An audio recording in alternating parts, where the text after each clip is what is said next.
Over 2 million boats have been returned to dealers and manufacturers in the past 18 months. That's not a typo.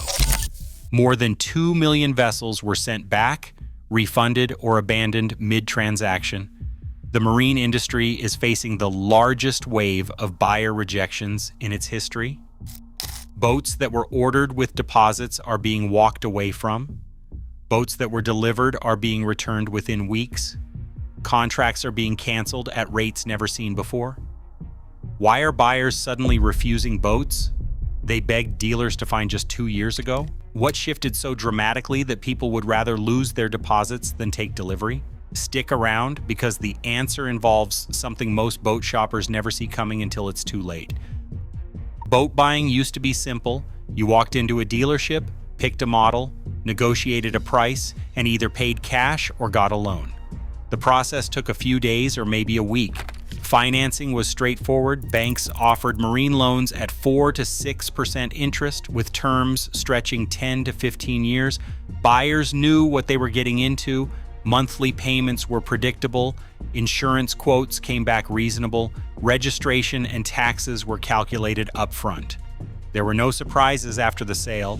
The transaction felt stable because interest rates stayed low and boat values held steady. When someone bought a 25-foot center console for $60,000, they expected it to be worth $50,000 2 years later. That predictability made buying feel safe and predictable. But between 2022 and 2025, everything about boat financing changed. What used to be a straightforward purchase turned into a financial maze that catches buyers off guard weeks after they sign.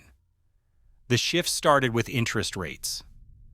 In 2022, the Federal Reserve began raising rates aggressively to fight inflation. Marine loan rates that sat at 4% in 2021 jumped to 8% by late 2022. By 2024, buyers with average credit were seeing rates between 10% and 13%. That difference is massive. A $60,000 boat financed at 4% over 15 years costs about $440 per month. The same boat at 12% costs $720 per month. That's an extra $336 every month, or over $4,000 more per year. But interest was not the only thing climbing. Insurance companies started reassessing marine policies after seeing record claims from hurricanes, flooding, and theft. Average boat insurance jumped from $1,200 annually to over $3,000 for the same coverage.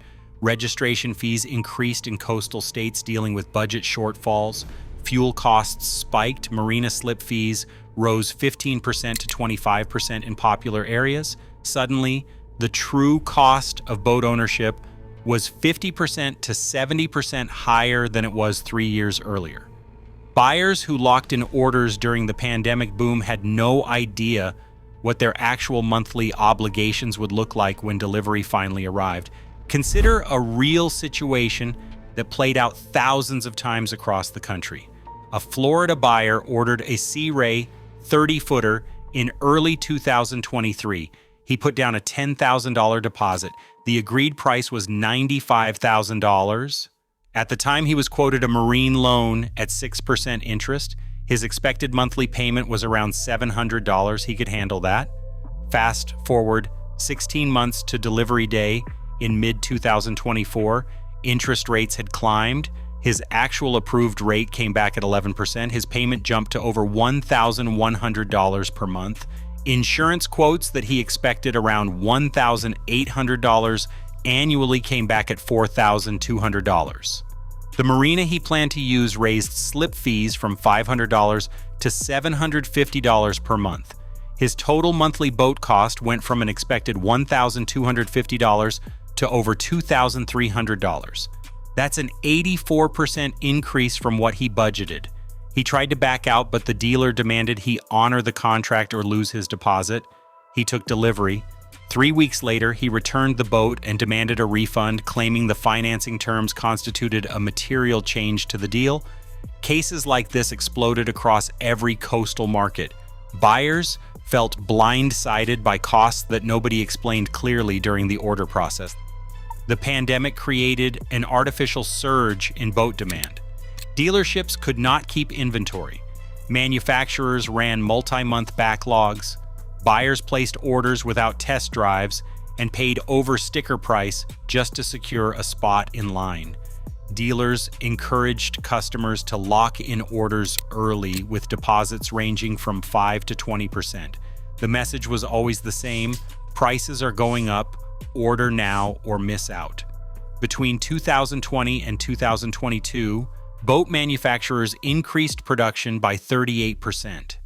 Dealerships expanded their floor plan credit lines to carry more inventory. Everyone expected the boom to last, but demand was based on temporary conditions: low interest rates, stimulus checks, remote work flexibility, pent-up recreation spending. By late 2022, those conditions had reversed. Interest rates doubled, stimulus dried up, return to office mandates reduced free time, and inflation squeezed household budgets. Buyers who ordered boats in 2021 with an expected delivery in 2022 started receiving delivery notices in 2024. By then, their financial situations had changed completely. Many had been quoted rates that were no longer available. The boats they ordered were now 30 to 40% more expensive to own than when they signed. Dealers had 2 million units in the pipeline that buyers either could not afford or did not want anymore. Dealers operate on floor plan financing. They borrow money from lenders to stock inventory, and they pay interest on every boat sitting on their lot. When interest rates were 2 or 3%, that carrying cost was manageable. When rates hit 7 to 9%, the cost to hold inventory exploded. A dealer carrying $5 million in boat inventory at 3% pays around $12,500 per month in interest.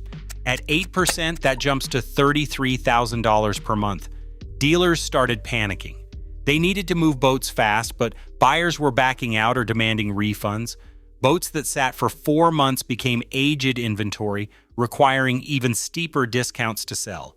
Auction data shows dealers dumping boats at 15 to 25% below MSRP just to clear floor plan debt. But those discounts only worked if buyers could get financing. Lenders tightened standards. Buyers with credit scores below 700 were getting denied or quoted rates above 14%. Many buyers qualified for the loan but could not afford the combined monthly cost once insurance, registration, and slip fees were added. Dealers were trapped holding inventory they could not move while paying crushing interest. Buyers were trapped in contracts for boats they could no longer afford. Refund demands skyrocketed. Some dealers fought back legally. Others quietly processed refunds to avoid reputational damage. The spiral kept winding tighter. Modern boats are loaded with technology that buyers do not understand until something breaks. 2023 and 2024 models came standard with integrated touchscreen displays, Bluetooth-connected systems, digital throttle controls, and GPS chart plotters tied to satellite networks. These systems add convenience, but they also add cost and fragility. A single multifunction display can cost $3,000 to $5,000 to replace. Satellite service subscriptions run $300 to $600 a year. Many buyers took delivery and immediately faced tech problems. Screens froze, GPS systems failed to update, Bluetooth modules would not connect. Warranty service was backlogged by weeks because certified marine electronics technicians are rare and overbooked. Buyers faced 8-week waits for simple repairs on brand new boats. When repairs were completed, dealers often charged diagnostic fees that were not covered under warranty. One common issue involved integrated engine monitoring systems that would throw false error codes, requiring complete module reprogramming at $1,200 per visit. Buyers started refusing boats after discovering how expensive and complicated these systems were to maintain. They realized the technology that seemed impressive at the boat show became a liability the moment it malfunctioned. The complexity was not explained during sales, and buyers felt deceived when repair bills arrived for boats barely 2 months old. The refund crisis hit different brands and categories in distinct ways. Entry-level brands like Bayliner and Tracker saw the highest refusal rates. Buyers in this segment typically have tighter budgets and less boating experience. When financing costs jumped, they were the first to walk away. Analysts estimate 42% of canceled orders came from boats priced under $50,000. Mid-market brands like Sea Ray, Boston Whaler, and Grady White faced a different problem. Their buyers could usually still afford the boats, but were shocked by depreciation. These models lost 20 to 30% of their value within 12 months due to market oversupply. Buyers refused delivery after realizing they would be underwater on their loans immediately. Luxury segment brands like Azimut, Tiara, and Viking experienced slower refund rates but higher dollar value losses. Wealthy buyers walked away from seven-figure yachts when delivery delays stretched beyond 2 years and market conditions soured. Pontoon boats, which surged during the pandemic, saw some of the steepest drop-offs. Buyers who ordered pontoons for lake recreation realized maintenance, storage, and winterization costs were far higher than expected. Center console fishing boats held value better but still faced high return rates when buyers discovered how much fuel, electronics upgrades, and offshore insurance actually cost. Every segment was bleeding buyers for different reasons, but the core issue remained the same. The math no longer worked. Real people are bearing the financial and emotional weight of this crisis.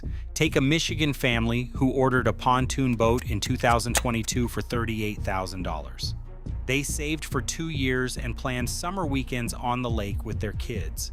When delivery arrived in 2024, their loan rate came back at 12% instead of the expected 5%. Their payment jumped from $370 to $590 monthly. They could not back out without losing their $8,000 deposit. They took delivery, used the boat twice, and returned it 6 weeks later, demanding a refund and threatening legal action. They lost $4,000 in the settlement. Or consider a California couple who bought a 32-foot cruiser for weekend coastal trips. 3 months after delivery, the integrated nav system failed. The repair estimate was $4,800, and the warranty did not cover it because the failure was classified as user error. They had already stretched to afford the boat. An unexpected $5,000 bill broke them. They listed the boat for sale, took a $15,000 loss, and still owed $12,000 on the loan after the sale. Stories like these repeat across the country. Buyers feel trapped, deceived, and financially damaged. The dream of boat ownership turned into a nightmare of debt and regret. The refund wave is hammering marinas and service providers. Marinas saw a 28% drop in new slip reservations between 2023 and 2025. Boats that were supposed to fill slips never arrived because buyers canceled orders. Existing slip holders are abandoning boats mid-season because they cannot afford rising fees. One Georgia marina reported 37 abandoned boats in their yard, all less than 3 years old. Owners stopped paying slip fees and walked away, leaving the marina to deal with the boats. Marine service centers are seeing backlogs collapse. Technicians who were booked 6 months out in 2022 now have open schedules. Winterization appointments dropped 40%. Repair work fell by a third. Mobile marine mechanics report income drops of 50% or more. Coastal economies that depend on boating are feeling the pain. Tackle shops, marine supply stores, and fuel docks are all seeing reduced traffic. Tourism-dependent towns that expected busy boating seasons watched docks sit half empty. Transport companies that move boats from manufacturers to dealers saw contract volumes fall by 39%. The refund crisis is not just affecting buyers and dealers. It is rippling through every business connected to recreational boating, creating job losses and revenue collapse across the entire marine industry ecosystem. The marine industry faces two possible paths forward. The first is a market reset. In this scenario, interest rates stabilize or decline by late 2025. Dealers clear out aged inventory through aggressive discounting. Manufacturers slow production to match real demand. Financing terms improve as competition returns among marine lenders. Insurance costs level off after the hurricane-heavy years pass. Buyers who waited on the sidelines start returning when prices and rates make sense again. The market finds equilibrium, and the refund wave slows to normal levels. Indicators pointing toward reset include falling wholesale auction prices, manufacturer production cuts, and early signs of interest rate stabilization. The second path is a full reckoning. Dealers continue drowning in floor plan debt and file for bankruptcy. Manufacturers face order cancellations and idle production lines. Lenders exit the marine financing market entirely, making loans nearly impossible to get. Insurance carriers drop boat coverage or raise premiums even higher. The secondary market floods with repossessed and abandoned boats, crushing resale values further. Buyers stay away for years, remembering the financial pain. Indicators pointing toward reckoning include rising dealer bankruptcies, spiking loan defaults, and continued high refund rates. Which path the industry takes depends on decisions happening right now in boardrooms and policy meetings across the country. If you are watching this market, here are the signs to track. First, monitor marine loan interest rates.